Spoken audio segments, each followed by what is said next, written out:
Hello, this is Star Dragon. Welcome back to my channel. Today we'll be talking about the Ganyu main build and the support build here. So before we get into this video, go ahead and hit the subscribe button, hit the bell beside, and you won't miss my latest video like this one.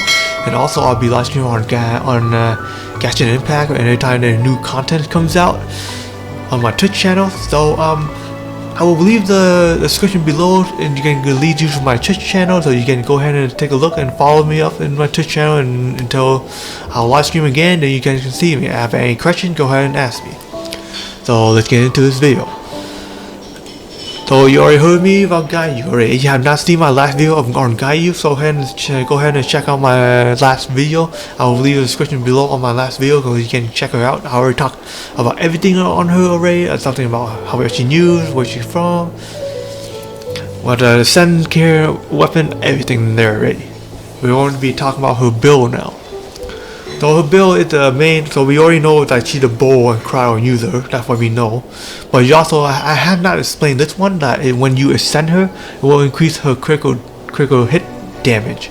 You heard me, critical hit damage when you ascend her every time. So the best build I would recommend to build her right now is called Icebreaker. Icebreaker is a build that you can get from a Dragon's Fine dungeon, and that's a new area so far in Genshin Impact 1.2. So that dungeon, you have like Icebreaker damage for 2-piece that will actually increase the cryo damage by 15%.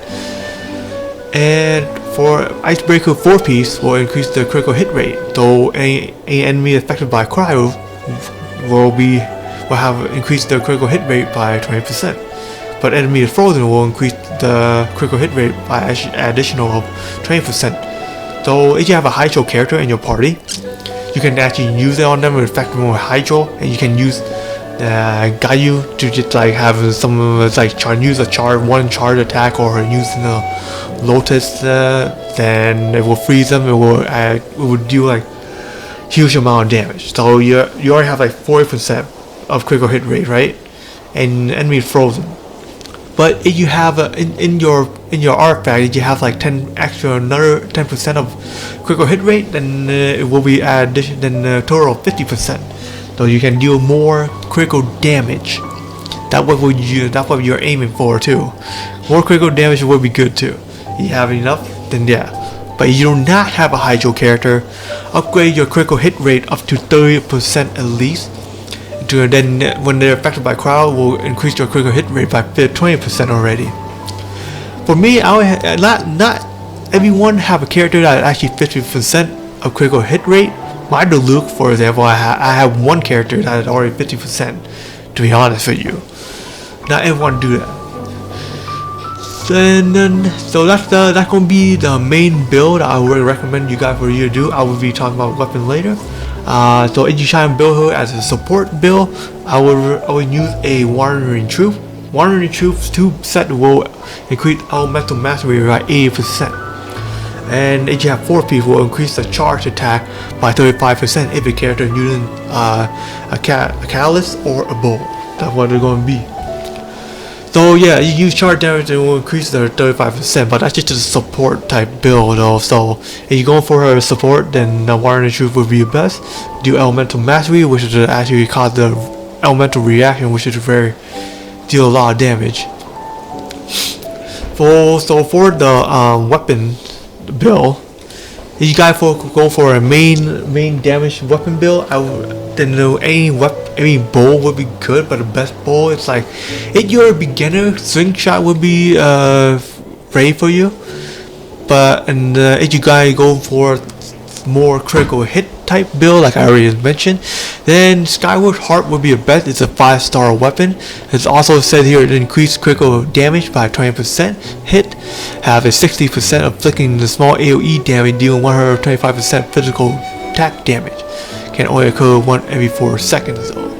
That's the one build. If you guys do not have that, and you guys already want to use some more NG recharge, because you already have enough critical hit rate, then you should build her and you want to spam her ultimate more, like elemental burst more, then Sacrificial Bowl will be ready for you, to be honest, because they have NG recharge and base attack. But you guys, but I would recommend using some other weapon that have energy recharge, which is going to be called for Finished Warbow, which also have energy recharge here, and also base attack.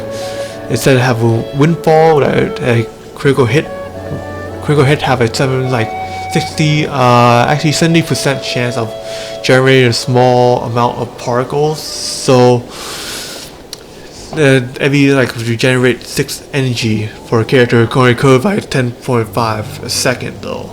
Every 1.5 a second. So that would be the best. That's the bow I have for you guys. That's the bow I have, so I would recommend using that one.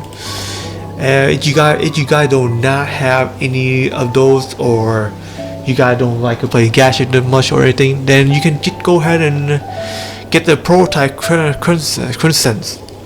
You will need a prototype bow, so which is a Nordlander bow. So that's the blueprint for it.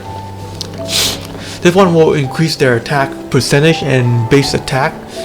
So you will need so you have to rely on your artifact. This one only helps you increasing attack.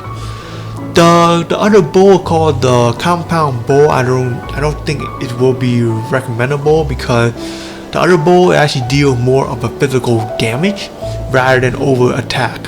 If you have attack and your elemental skill will actually scale with your attack anyway, so physical damage is not going to be a good option if you're doing more of an elemental mastery type. But icebreaker would be best. So that's all I have for you guys today. If you guys are wondering more about this, have any question on her build, then go ahead and comment below.